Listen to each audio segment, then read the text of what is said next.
What makes a truly great work of art? The thing about art is, a really good piece of art, is that it will move you. It will cause a question or a resonance inside of you, even after you've left that work. So, I always think of that, that's the afterlife of a work of art. Welcome to Conversations from the Collection, a Newcastle Art Gallery podcast. I'm your host, Zana Kobayashi. Throughout her practice, Lindy Lee has been searching for the answer to one single question: where do I belong? This search began as a young child when Lindy was growing up in 1950s and 60s Brisbane as the daughter of Chinese migrant parents.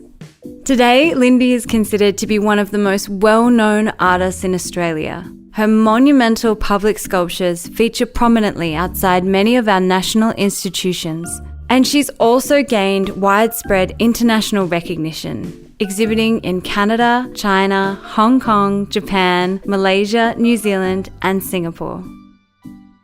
Newcastle Art Gallery is proud to hold two works by Lindy Lee within its collection: a work on paper titled Black plus Black plus Black from 1990, and a stainless steel sculpture titled The First Immeasurable, Love, an Unbounded Heart from 2017.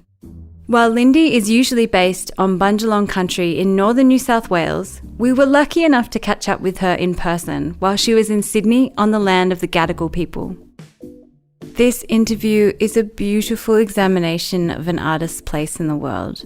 So if you're feeling a little lost in your creative process, or maybe even your life, this episode might just give you the shift in perspective you need to stay the course and find where you belong. My childhood was really tinged with this kind of sense of, well, what is it? How can I not belonging? Just because you felt not Australian enough, but also not Chinese enough? I was never going to be Australian enough because I could never be white because that was the predominant ideology. And I was certainly not Chinese enough because Chinese also can be very thing about their superiority as well. So when you're an in-betweener, it can be an awkward place for some of us.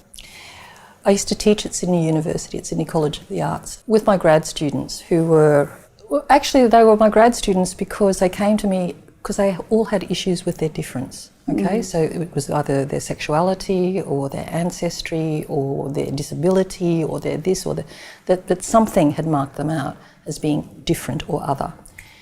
And I used to have my tutorials, my crits, and say, well, actually, it's painful, but we're in the best place because by the very nature of where we've been, what position we've been born into,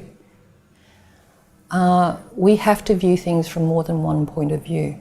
We just by the nature of what we are, we have to entertain multiple viewpoints. And as an artist, that's a gift. It's painful, but it's your gift if you can take it up. Oh, that's beautiful. You're going to make me cry so early in the interview. That's beautiful. So how did art offer you a context and a method to unpack that feeling of unbelonging? It wasn't as if I thought, oh, maybe art can help me. It's more that you have that tendency to draw. Like I remember drawing when I was 3 years old and wanting to absolutely understand the universe through drawing. As a kid, just apprehends things and you're fascinated with that connection.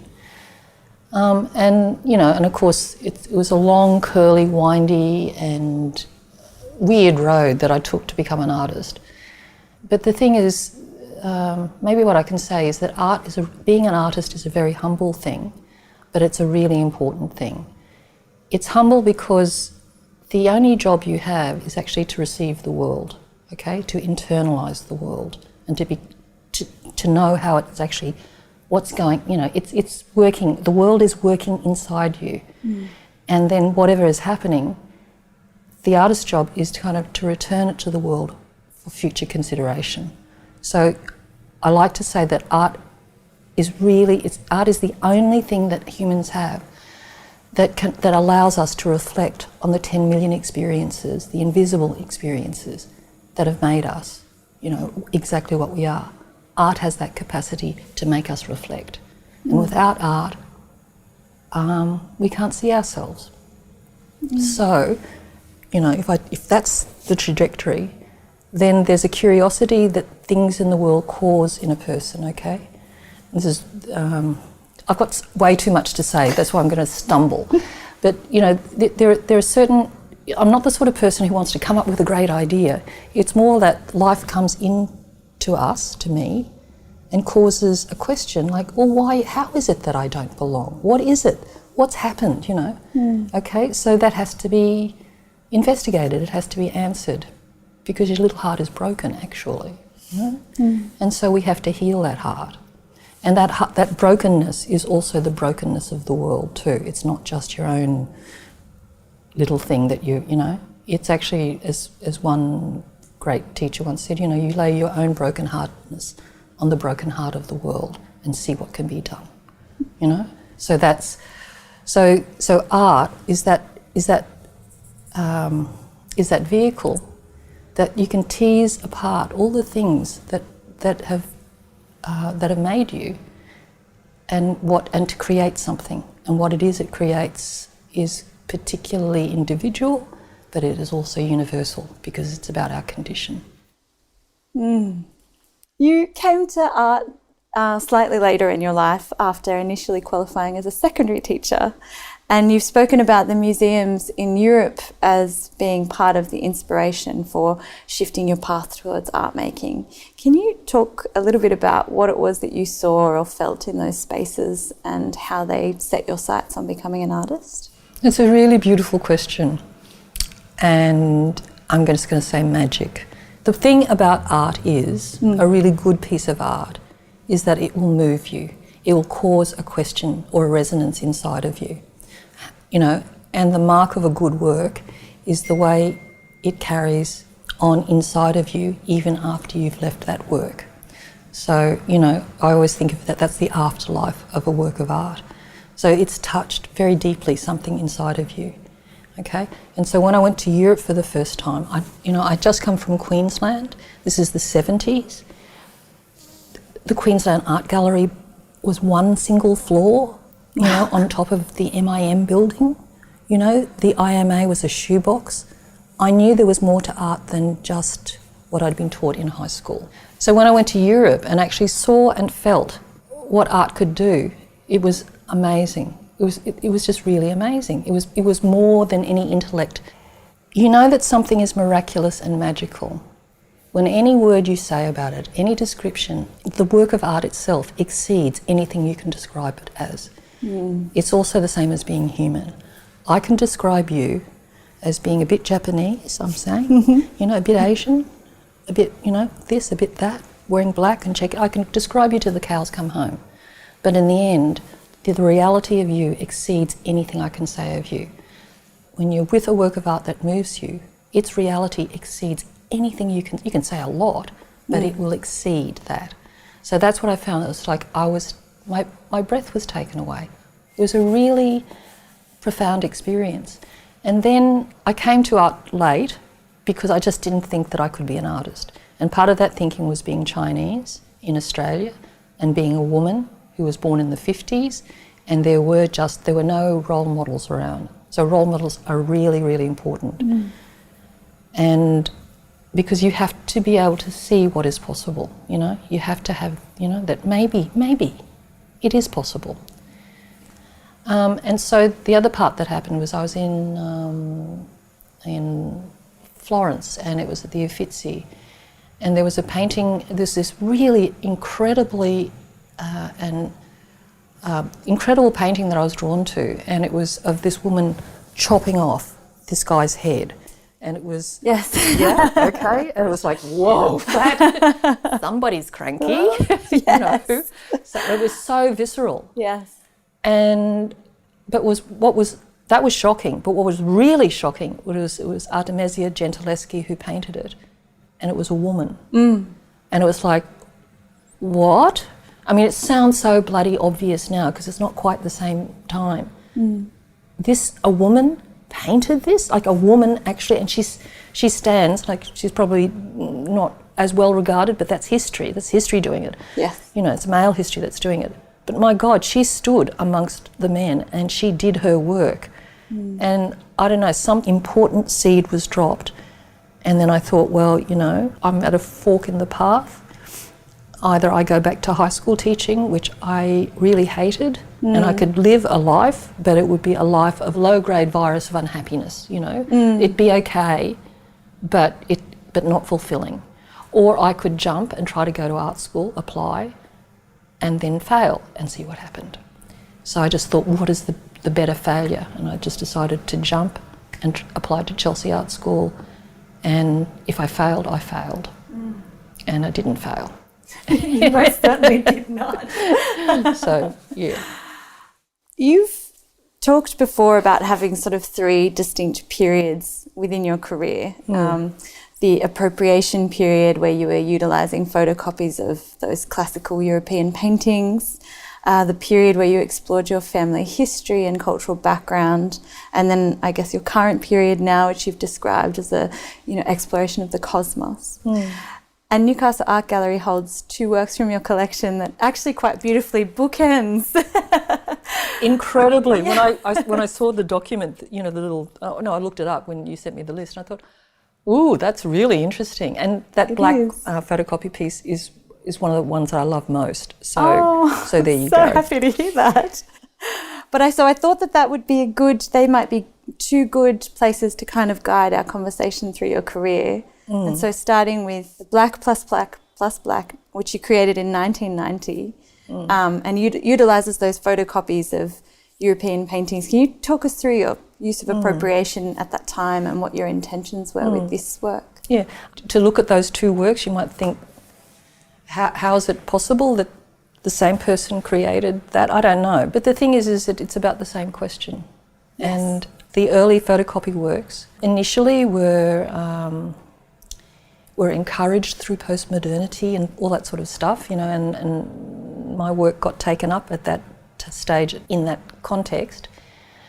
But really, when I was copying European paintings or, you know, photocopying, I was really trying on which identity or which face actually fit me or didn't. And I found there was just this huge gap between me and that. So, you know, even though, you know, my work got written about in a particular way, it was a very personal attachment or personal way of trying to figure out where I belonged in this world. And I didn't even know that as a question until I started to photocopy, and then I started to notice that I felt as bad a copy as those really smeary and now considered beautiful photocopy works. You know, like I was looking at that, I was passing, and I was just thinking, this is me. I am just a flawed copy. That's all I am.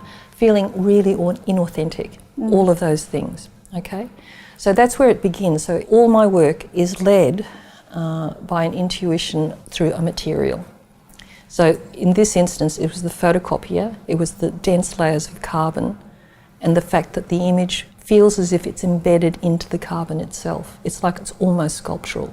So it's the materiality. And so I didn't understand that then, but, you know, the more diligent one is in one's life, and the more faithful one is in the next step that you must take, the clearer in hindsight the path has been. But it's only in hindsight that the path is clear, by the way. Oh, come on, that's not fair.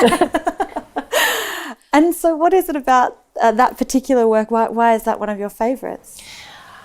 Because, okay, the title, Black, is very important to me. So Black is about mystery, and it's also about mourning and death and rebirth.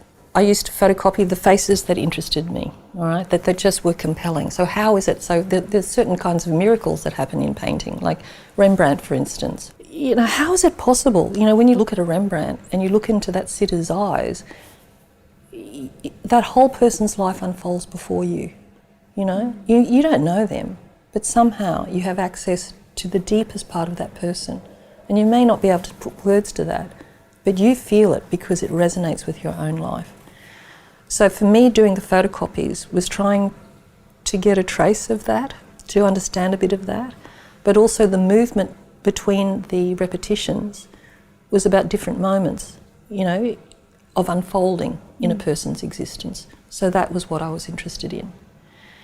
And so, you know, through that I began to really, I was confronted with the necessity about being honest about how I really was feeling and what, you know, and that was alienation, all right? I just felt alienated. And I was too shy, too embarrassed, too ashamed to speak of that, you know, rather, you know, talk about it in top lofty terms of, you know, of cultural theory, etc. Yes. Theory's hard to grasp it when you're living it. Yeah, no, exactly. Live it. Yeah, live it.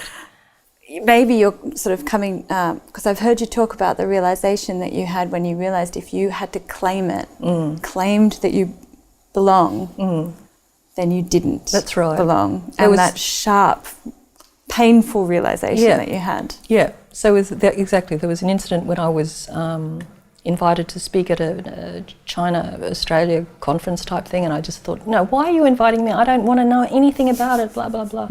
And I pretty well said that, and I just said, because I have to say I declare that I belong to the West. And then as soon as those words came out, it's like, oh, no, you don't, Lindy, because if you had to fight to say that, there's a lot of you that doesn't belong. And so that made me think a lot and really interrogate my past.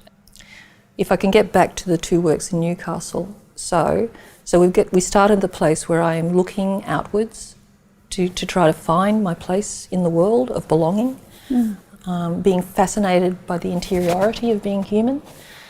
And then what the hell does the first immeasurable have to do with it? It's because, you know, at some point, okay, the trajectory is Lindy starts with questions of identity, goes through Western art history in order to figure that out. Then after that conference, realises I have to go and face actually the most painful parts. And that has to do with family, which I probably won't go into because it's probably too much. And that family is also about the transition between China and Australia and the pain of that. And also the acceptance and also the possibilities, all of that. But also, you know, there's this thing called transgenerational trauma that happens. So my parents would never speak about China, the Japanese invasion, communism, because better not to speak about it. But in the not speaking of it, everything repressed returns as fate, as Jung once said, you know? So somehow the traces of that get picked up and it then becomes the duty, the obligation of the next generation to heal that. Your duty. This becomes my duty, okay? Yes. So my attempt is by bringing the details of this into the light so that others can see it and perhaps relate to it and work with it themselves. So that was a really important phase to go through, and I think I made some important works during that time. But then also simultaneously I became interested in Asian philosophies, sort of ancient ones, Taoism and Zen in particular. And I started formally to become a Zen student at about the same time. I've heard that wasn't a natural fit for you, and your mother had a very funny... What? I don't think so. It was her. It's like, you, because I was the most Australian, you know, like I was the most, I wasn't really rebellious, but for a Chinese family, you know. It's not hard to be. No, you could just go, you know, defy your mum and go and buy yourself a Coca-Cola. That's defiant. You know, that's pretty much as bad as it got for me. But and was Zen Buddhism, was that a way, were you trying to reconnect back to some of your cultural heritage, or, you know, what were you trying to experience, I guess? I don't know, actually, because I was brought to my knees, actually, to do it. And I've only just recently started to tell the story, and I'll briefly, but if the painful question is, who am I, and what the hell, and how do I fit in this? You know, and it becomes a kind of like, you know, you feel unanchored, you don't know how to belong, how to exist, how to relate, you know, all of this sort of stuff. So it begins as this question, well, what the hell am I, you know? In Zen, it expands, it's not what you are, but what is this in existence that causes this? What is it?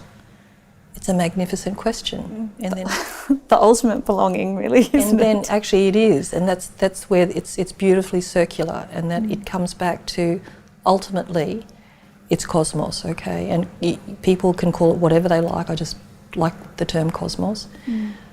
But as you probably have heard me say, it's the length, depth and breadth of everything that has existed, exists right now and exists into the future. And none of us have fallen outside of that. None of us have ever felt outside the web of cosmos. So the deepest belonging is that it is our birthright to belong. And it's as simple as that. We each hold up the sky in our own individual and unique ways and in relation to each other. And so belonging is our birthright. And that's where I've come to. It's very beautiful. It's 4 great principles of existence. So they include love and joy, compassion and empathy, you know. And so these are the great principles. So to live your life with an unbounded heart, how would that be? How do we do that? Especially when things hurt, you know? So all of these titles for me are koans of how to live one's life. So Zen is the science of freedom. How are you free in that moment? And of course, the elaboration of that is about, like, in everybody's existence there'll come a time, many times, when you feel so stuck. Something is just so, what do I do with this? So your head can't work that one out. Obviously, Zen Buddhism influenced the conceptual side of your practice in terms of the angle that you began to explore that, you know, deep question in you. But it also affected your understanding of the materials that you were working with. And I wanted to ask you about that. Yeah, that's a really good question. So one of the great principles in both Zen and Taoism is not knowing, okay? It's sort of, and it's not an ignorant, I don't know, but a genuine openness and curiosity about what it is to be in the world without prejudice or preconception. And for me to make a work of art, I've got an established history of making, etc. But when I go into the studio, the only way I can do it is simply not to know, like, just not to know. I don't know what I'm going to do. All I know is there is this impulse to just do that and let it begin. And then as it begins, things begin to unfold and questions begin to arise. So what is it? You know, what's the trigger for that? It's the material. So the material calls to me, you know, like colours used to call to me, you know, like the colour red, you know, like they're all symbolic, they're emblematic of things. You know, everything in the world is lined with meaning. I love the comparison between water and granite. You know, if you make an artwork out of water in any of its states, it is going to mean something absolutely different to something out of granite. Water is ephemeral, it has three states, it changes. That's its meaning already. Granite is about forever almost, and almost forever. Already that is content. Okay, so the twin principles of not knowing and just listening. Listening, okay, there is a question, there is a deep sense of connection that I need to have with this life, with everything. And how do I have that? I have to listen deeply and receive it. I can't impose myself on it, because imposing is just doing it from a habit of mind, things that I already know about. So I have to, as best as possible, come at it from, okay, all of a sudden fire is calling to me. Excuse me, the conversation, excuse me, I've just spent the last 20 years becoming a painter. I do not want to go into this. Are you kidding me? I'm almost just comfortable with where I am, thank you. You know, so when that impulse, when that calling comes, I just have to listen and be with that, not bring my own interpretations. And the interpretations also about my own failings, my own inadequacies, my own lack of everything. I have to let go of all attitude. It's nice to know that a superstar such as yourself feels those things too. Always. Are you kidding me? I think there would be many people listening who would be feeling some comfort to know that they are thoughts racing through your head as you make. Totally, you know? totally. And, and the thing is that, and that's kind of the enemy, because that's already a really harmful presupposition that's going to block you. And it's not about a good thought or a bad thought. It's just about a genuine engagement with this moment of what it is. And let's start there. And you can only go there if you actually let go of what you think it's going to be or what it should be.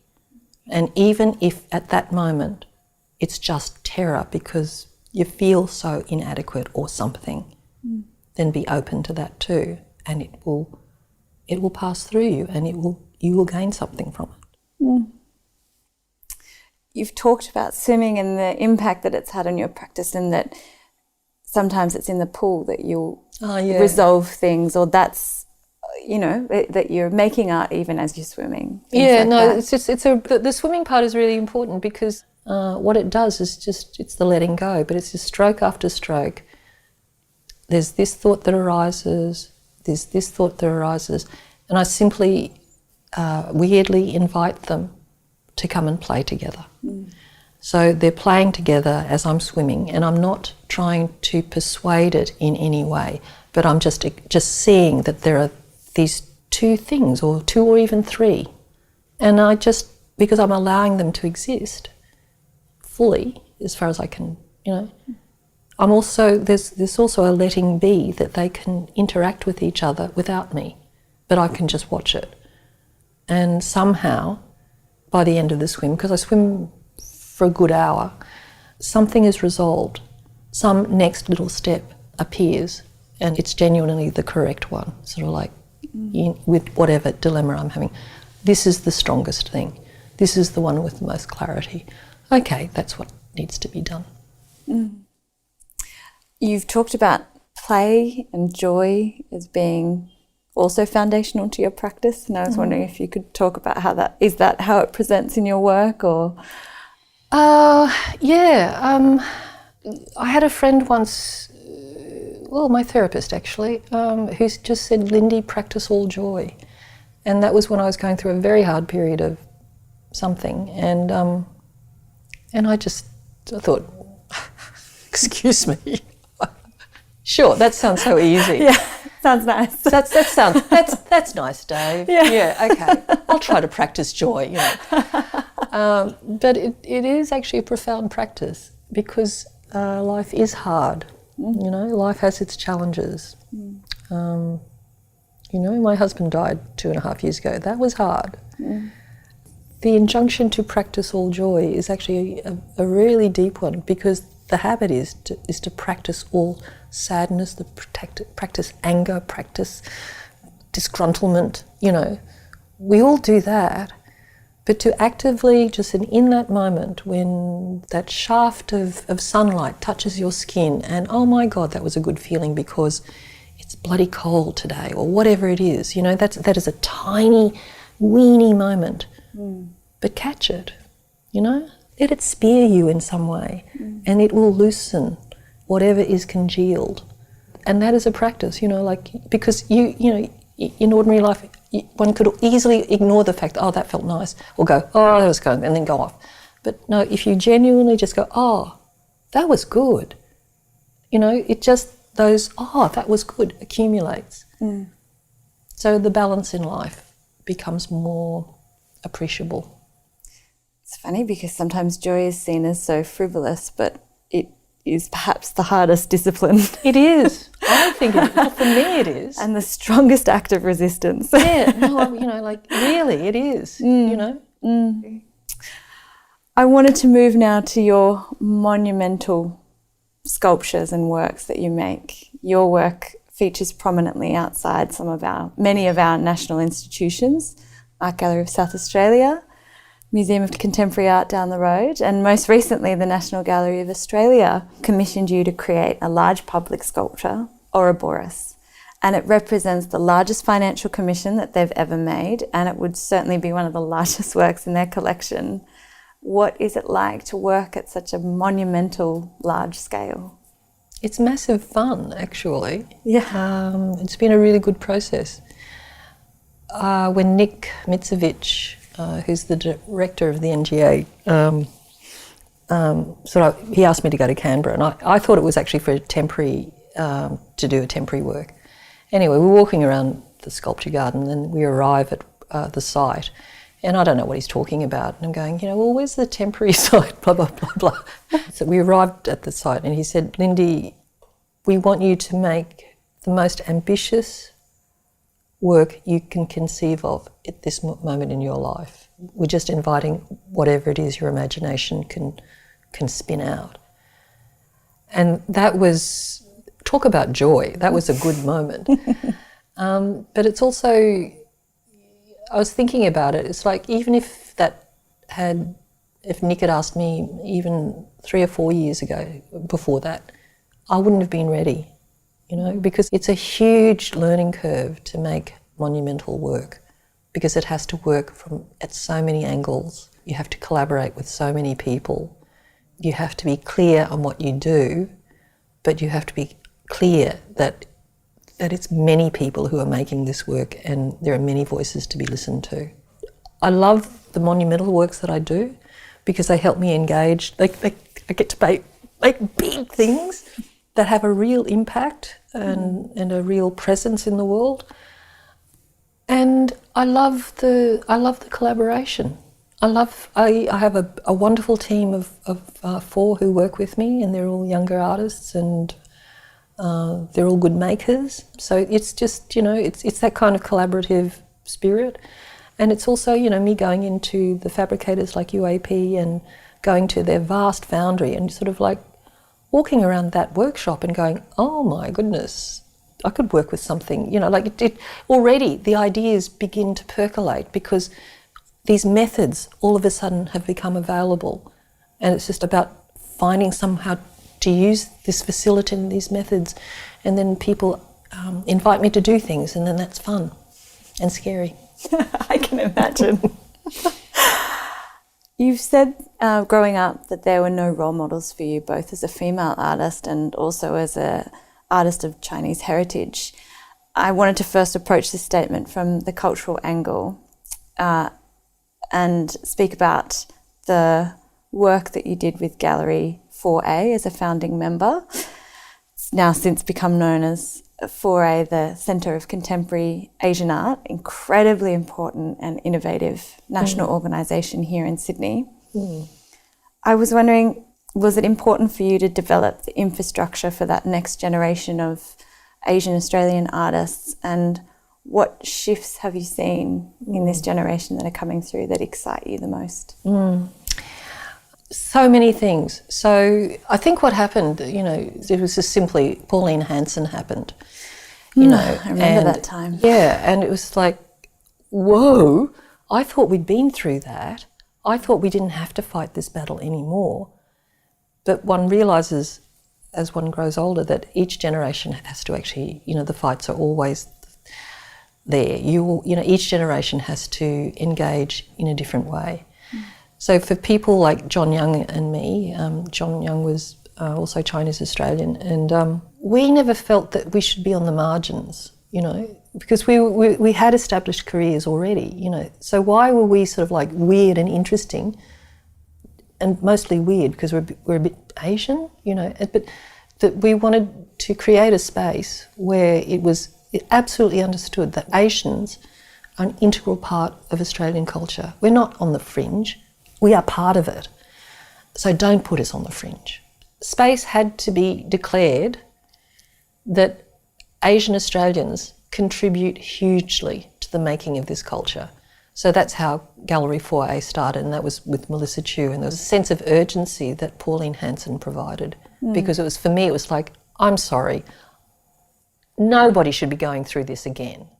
So we have to make the way for younger artists to have that opportunity to contribute to the culture that they are in. This is before it sort of spread out to other things. But I'm very proud of the fact that I had a little bit to do with that. Actually, look at the difference. When I was growing up, it was that cliche, white male artists. That was it. You know, not even being a woman could, you know, and white could make you into an artist. So that has shifted enormously. And so the content of what we can work with has shifted also. So it used to be only about colonial interpretations of life, you know, colonised. Now I think artists have a greater permission and capacity to bring their actual real lives into their work and to make, you know, and so therefore that work becomes more and more relevant because it actually does reflect what we are in this country and in fact this world. Yes, I think art has been a beautiful place for the reshaping of Australian identity, and it certainly has pushed that.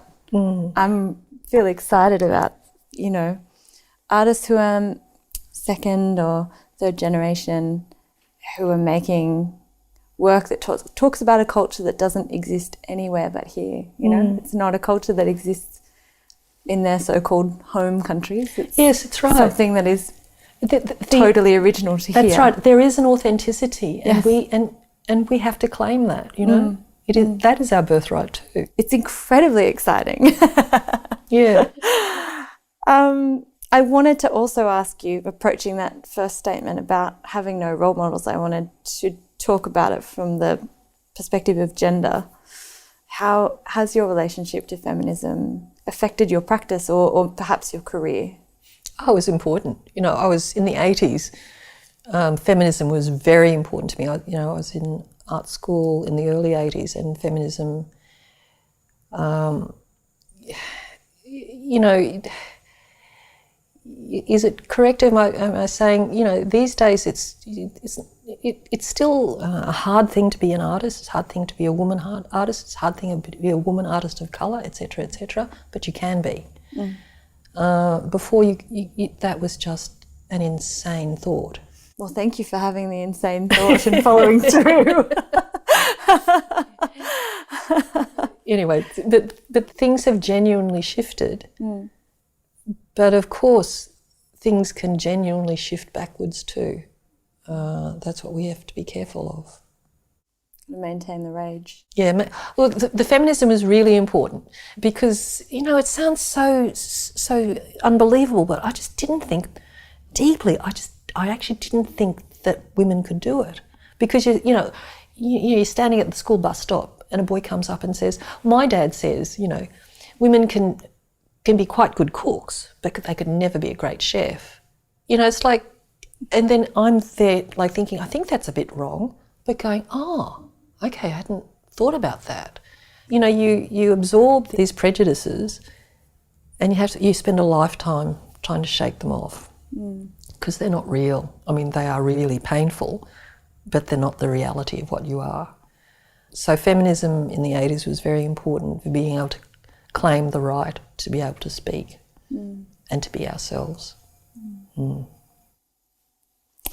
Well, we have reached the end of this really wonderful interview. That's good. We've got our final question. Okay. Which is, if you could have dinner with an artist from Newcastle Art Gallery's collection, that's right. who would it be and why? I'm so curious to know who you've picked. Well, it was a choice between Clarice Beckett and Ian Fairweather. Oh, why not invite them both? Can we have both of them? Yeah, sure. But why those two artists? Well, because Clarice Beckett's work I just love. I mean, they're just so beautiful, just as paintings. They're just beautiful, beautiful, beautiful engagements with the extraordinary ordinary, you know? Just she brings, it's magical. And, you know, and that she was a woman and that she was painting in a time which was not conducive to her, you know, all of those sorts of things. So I just love her, just simply because she existed. Yes. And then there's Ian Fairweather, who I just love the idea that he was so interested in the Orient, that he was sufficiently his own good self to go and live on a Queensland island as a hermit, and just, you know, the fact that he just had to work and he didn't care about the world But he had a vision. I love that. He had a vision and he just did it. And that he would paint on anything. And actually I love his paintings. And I guess there's something to do with the sort of the relationship with calligraphy that he had and all that sort of thing. So that kind of interests me. But it's also the romance of that guy's life, the hermit on the island, bugger off world, Yes. So invite him to a dinner party and see if he has anything to say. Oh, Lindy, thank you so much for your time today, and it's an absolute honour to speak with you. And again, thank you for taking that crazy leap into being a female artist of colour. Yeah, and do art. The path that you've paved for so many other artists. So thank you. Well, thank you. It was a really lovely interview, and thank you for making it so lovely. Thank you for listening to Conversations from the Collection. If you'd like to know more about Lindy or her works in Newcastle Art Gallery's collection, there are links in the show notes, or you can visit the gallery website at nag.org.au. Join us next time when we meet with drummer and video artist Tina Havelock-Stevens. All the stuff that happens beyond the frame is the wacky adventure of me buying this drum kit from these Mexican punks, chucking it in the back of the car, driving out to the desert, like, who am I? Conversations from the Collection is a Newcastle Art Gallery production, and we pay our deepest respects to the traditional custodians of the lands on which this podcast was produced. This project is supported by the New South Wales Government through Create New South Wales. And if you enjoyed listening, please like, subscribe, and share us with your friends.